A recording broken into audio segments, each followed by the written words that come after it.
just let me go straight to the point to where we are here today. Why we are here today is about Nigerian politics.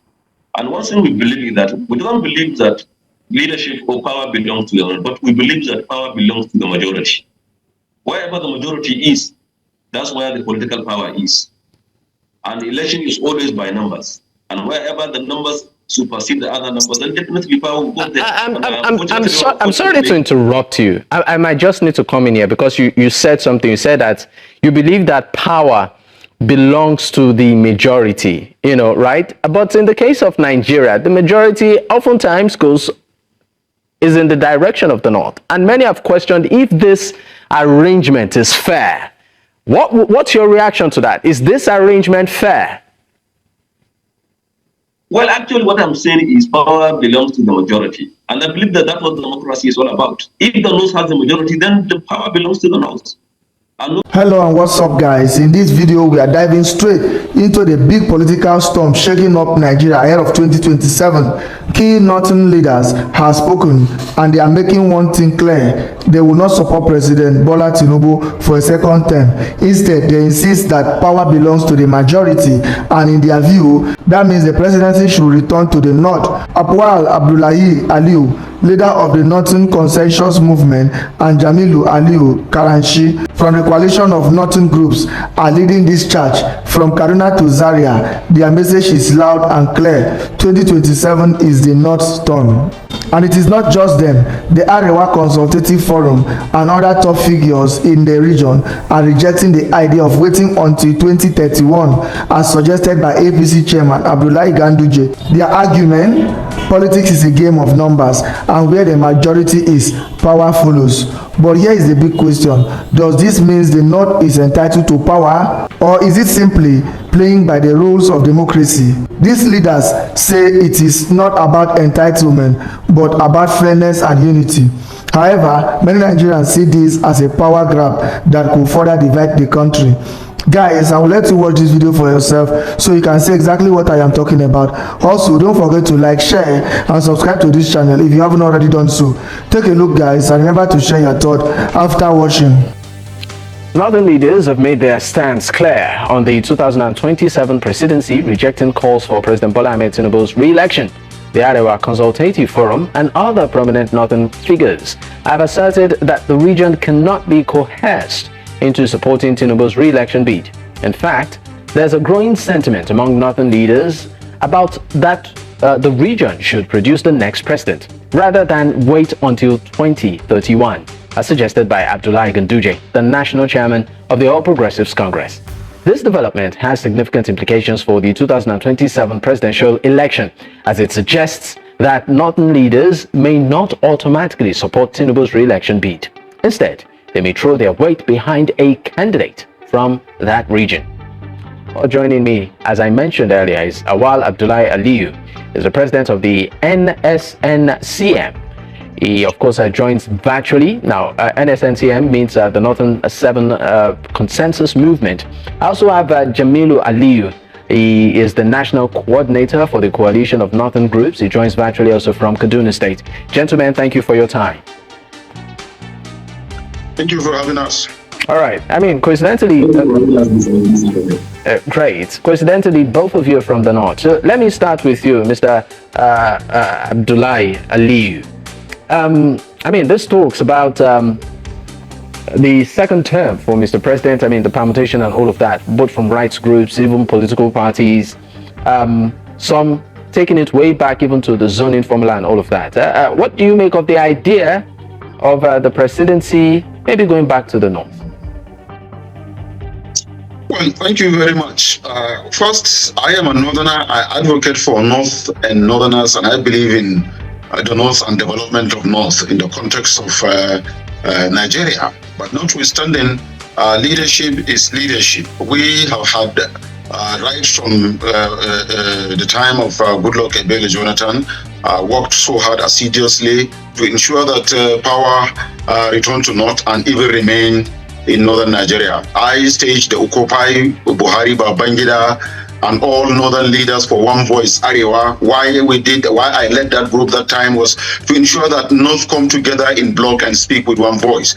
I, and my group led Muhammadu Buhari to appear in DITV Al Radio to declare that he has forgiven IBB. I led IBB to also grant an interview in Liberty radio and television to say that he has no grudges against Babangida. I organized a program to see the then governor of Niger State and the chairman of Northern Governors Forum, Muazu Babangida Aliyu, where I with him brought Babangida and Buhari in Niger State to meet and eat from the same table. I visited all northern leaders and governors, emirs, as at that time, to rally round to ensure that power returned to North. I met all the governors, like I said. We initiated the breakaway of PDP, the then new PDP, to joining the APC. So we have a history of protecting North and Northerners. We have a history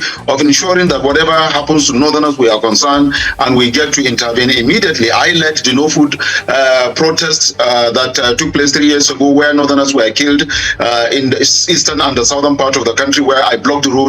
And for days, for 4 days, there was no food supply, and everybody knows what that brought about. So we have this history, like I said, of protecting North and Northerners. But when it also, as far as governance and leadership is concerned, where I met Muazu Babangida Aliyu to make the declaration in his office, then as a governor of Niger and chairman of Northern Governors Forum, that the consensus and agreement between the North and Jonathan then was for him to complete Adwa's tenure and then leave way for continuity of North in governance. Now that is that, speaking about that. Coming back to what is happening right now, some Northern leaders coming to speak about, of course, power continue to remain in the North, and then North continue to rule. Yes, of course, have been an advocate. That was why I had to trace back to history to let you know where we are coming from, where we are, and where we are looking up to. But then, if you recall, also during the 8 years leadership of President Muhammadu Buhari, you will know that we did everything possible. Like I said, I made Buhari to make that declaration that he has forgiven IBB, because what we wanted was all the leaders to come together to speak with one voice, so that the Northern Nigeria will have a single voice. If you say go right, we go right. If we say go left, we go left. But that eventually we succeeded in getting the presidency, but that block that we had wanted it to come together to speak with a voice, up to tomorrow never come. And up to tomorrow, there's no one single person or group of people that will come and say they speak for North, and every Northerner accept their position to say we are going that way. Not even the Iowa Consultative Forum, not even the Iowa Northern Elders Forum, not even the Northeast Elders Forum, not any other group. You have so many other groups. Like, you know, I lead a group of 596 registered associations. So I'm trying to understand. I'm trying to understand your stance, your point of view. I mean, you've given us a history of some of the activities that you've been involved in ensuring that, permit me to use the word, maybe the agenda of the North is fostered. But for some Nigerians who are observing the political trend, it feels like a sense of entitlement, particularly in that region when it comes to power. The perception that the North feels entitled to power. What's your take on this? What's the stance on this? No.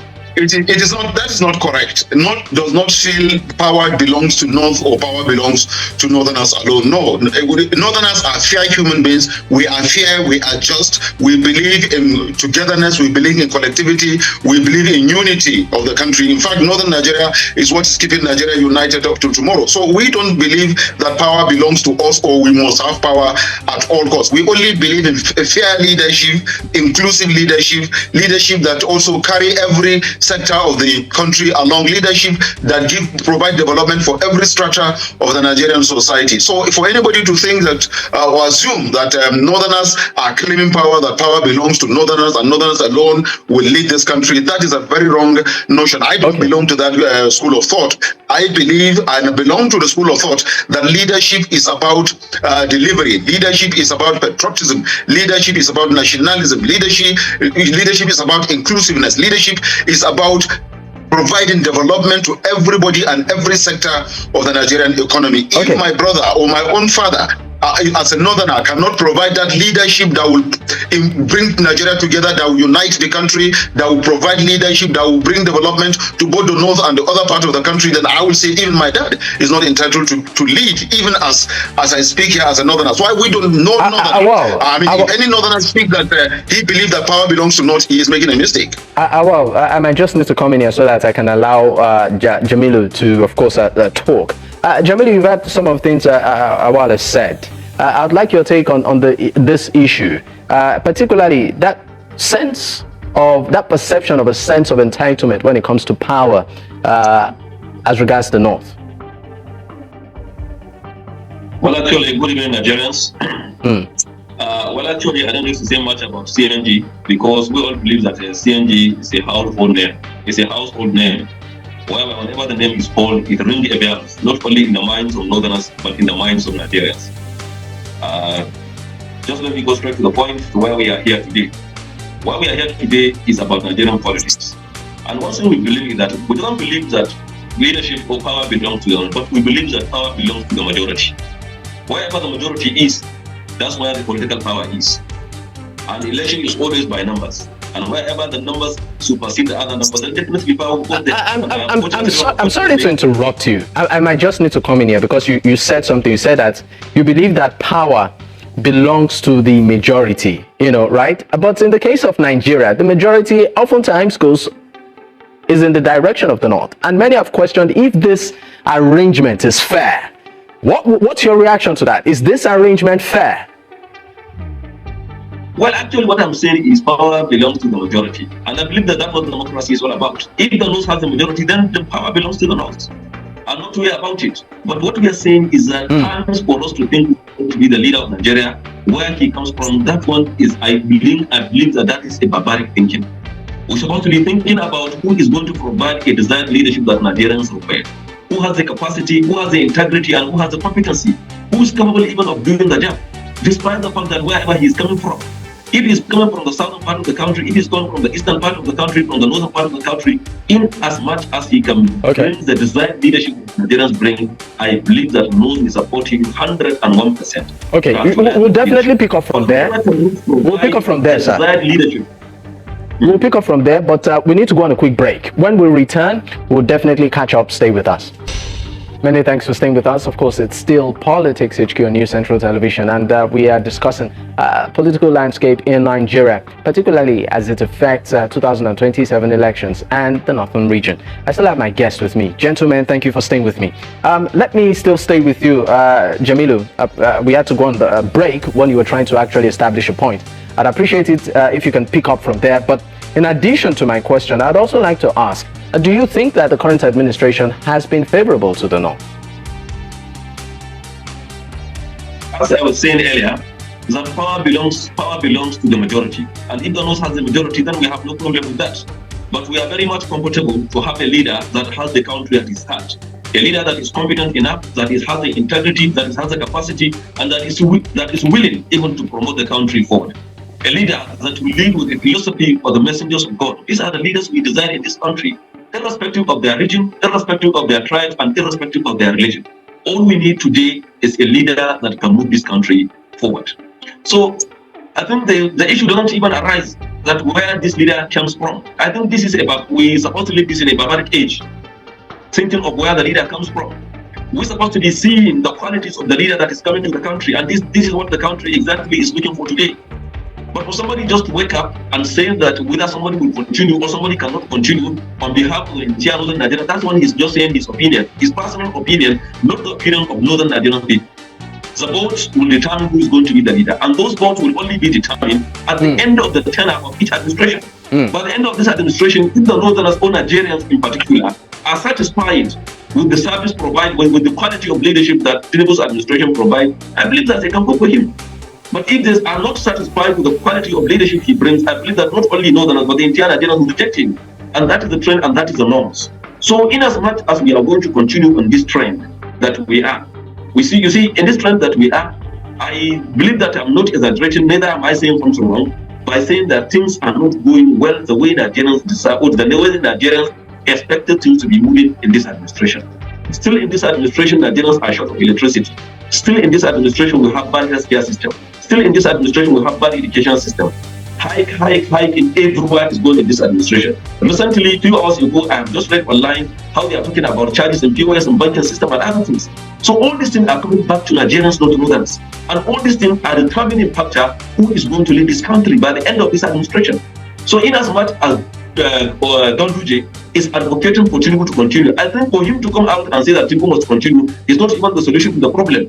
But he'd rather go back to the house and tell Tinubu what he's supposed to do to Nigerians, not only to Northerners in particular, but to Nigerians in generality. I wonder how people are suffering with the removal of fuel subsidy, with the increase in electricity tariff, with the recent tax reform bill that Nigerians are agitating strongly on it. But we are still claiming that he must continue. You see, democracy is not by force. And somebody who is saying that Tinubu cannot continue, we know perfectly enough that he is not saying it because of the progress of the region, but rather he's saying it for his own personal sentimental interest. And these are the issues that are bedeviling this country, and these are the issues that undermine the democracy of this country. We must come clear to our terms. We must be realistic to our terms. We must do whatever we want to do for the sake of Nigeria and Nigerians, not for the sake of our personal interest or what we are going to get in the administration. Okay. I believe that there are some people that are agitated today, but had even they are part and parcel of the administration, they wouldn't have agitated today. And what this the chairman of the party is saying today, if he's not part of this party, I believe that he will not say it too again. So this is why we are getting it wrong. It is very unfortunate that today in Nigeria we don't have leaders. Jamilu, I'm sorry. Seeking for how to a next election rather than how to build the next generation of our teen youth. That is the situation we find ourselves in. We have a decade of decay of leadership in this country. We have corrupt politicians, immoral politicians that are just a political liability, political burden to the country and the entire people of the country. All right. Thank you so much for that. Let me go to Awal. Awal, in your submission, you said that the North has been integral in ensuring unity of the country. And you also went on to say quite a number of things. I'd like you to expand on that as to how exactly. And then also speak on if you feel this administration has been favorable to your region. Well, thank you very much. Like I said earlier, I'm going to continue from where I stopped. Northern Nigeria is the heart of Nigeria. Northern Nigeria is a uniting factor of Nigeria, and of course Northern Nigeria wish for Nigeria to continue as one nation with one people under God, and that will continue to exist. That is as far as North is concerned. And even if you look at it in terms of leadership, Northerners always try to be as fair as possible, tries to be as balanced as possible when it comes to leadership and the distribution of amenities, infrastructural items, as well as positions. But that is one thing about that is a legacy of North. But coming back to talking about whether this the present administration has provided for North what the North require or not, or in terms of positions and infrastructural development, I think we need to trace back to the immediate past government of Muhammadu Buhari, where we had our own that served this country for 8 solid years, and then at the end of the day handing over to the present administration. Now if you look at it, has Buhari done what is required of him, even as a northerner,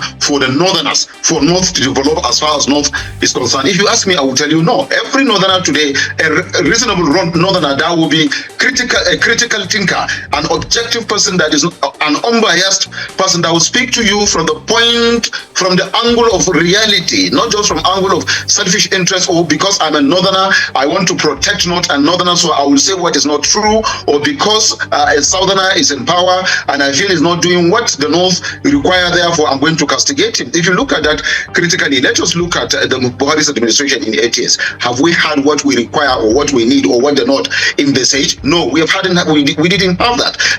Are we having this under the present administration? Not as expected. Now you have to balance the two to be able to come out to speak. It's not about castigation. Now that is that. Looking at positions given to the North, the major things that is bothering Northerners today are 2 or 3 things. One, the issue of security, and that security is the one that is extending to the development of our economy, of course, agriculture and normal buy and sell. Because there's a challenge, security challenges, that was why North is backward in terms of education, health-wise, financially, in terms of agriculture and what have you. But is this government doing the needful in terms of providing the necessary architecture and also the necessary funds and also strategies for security, economy, and other aspects of it? Yes, I would say to an extent 50-50 kind of basis. Now we have in the present administration, leaders who are from the North, who have been given leadership responsibility in order to protect the interests of North and to ensure that North get what it is expected to get. That is on that angle. And then, so if you balance it now between Bola Ahmed Tinubu as a president and Muhammadu Buhari as a president, and in terms of development for North and Northerners, I think you might go 50-50. And it will be expected that when Buhari was in power, even though as Northerners we are fair in distribution, like I said earlier, but one would have expected that he would have done more than that he has done for Northern Nigeria. Just like the president, it has been alleged that President Bola Ahmed Tinubu is concentrating more in the southern part of the country. But whatever you want to look at it, and also looking at what national chairman of APC Ganjude is talking about now. If you look at it, like I said earlier, we do not have a voice in the North. Nobody can stand up and speak in the name of North or on behalf of North, that every Northerner will accept that a leader or a group of leaders have spoken, and they have spoken the mind of North, and every Northerner has accepted that verdict as our own. This is why we try, like I said in the past, to bring all the leaders together so that we can have a voice, just like the other regions have a voice. Now, Ganduje woke up in a meeting. Now, if you want to judge what a person says, why he says it, where he says it, to whom he said those things, that is where you now draw your conclusion on who is he addressing or what is the message he is passing. As far as I am concerned, Ganduje spoke in APC headquarters. Ganduje was talking to card-carrying members of APC, the northern card-carrying members of APC. He is telling them that Tinubu will continue, Northerners will not contest until 2031, when Tinubu must have finished his leadership. I feel that Ganduje was talking to northern members, northern card-carrying members of APC, passing a message to them as the national chairman of the party APC, and to the members of APC, or those that sympathize with the APC, or those that are in support of either elected members, their elected representatives. So basically, what you are saying is that, in one word, Ganduje's statements is not a reflection of the position of Northern Nigeria. Is that what you're saying? What I am saying is Ganduje is talking to Northerners that belong to his political party, that are card-carrying members of the APC. Ganduje, I mean, that is the people he's talking about. And if you look at it from that angle, you cannot fault him. He's a national chairman of a political party. He's addressing the members of his political party. He's talking to those Northerners that are card-carrying members, and possibly by extension, if you like, those who have sympathy for the party APC, or for the elected members of APC, or for the appointed members of APC. Of course, there are opposition parties. If the opposition party tomorrow come out of so many opposition parties that we have, one of the leaders, sorry, I have to land, one of the leaders now come to say that a Northerner must be the next president, or a Northerner must not, Tinubu cannot continue. He will also be talking to members of his own political party, a card-carrying members of his own political parties, or sympathizers of his party. So it is this, we are in a country where we are practicing democracy. But like it was earlier said, we will only conclude when the time comes. Nigerians will decide who will be a new president, or who will continue to be the president. We need to go. We need to go. On the performance of either the present president or who they are expecting that will deliver on the expectations of Nigerians, most especially Nigerians from the northern part of the country.